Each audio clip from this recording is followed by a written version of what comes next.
Well, na-establish to reiterate, no, na nasabi naman niya yung mga proseso na ginawa nila.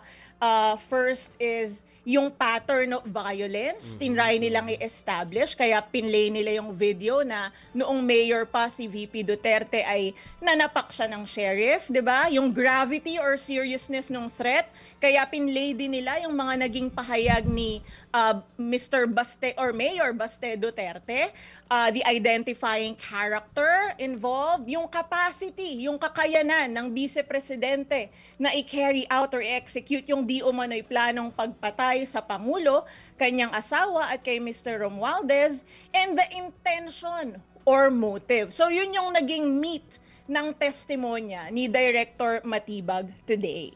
So, speaking of yung mga pinaglaban ng PROSEC, ito naman yung pinaglalaban ng depensa kay na Attorney Jen ay yung fact na bakit siya yung kakausapin natin hindi naman siya nakaupong NBI director ng time na yun. Tingin nyo ba nakapuntos ang depensa dito sa kanilang pag-push ng narrative na yan?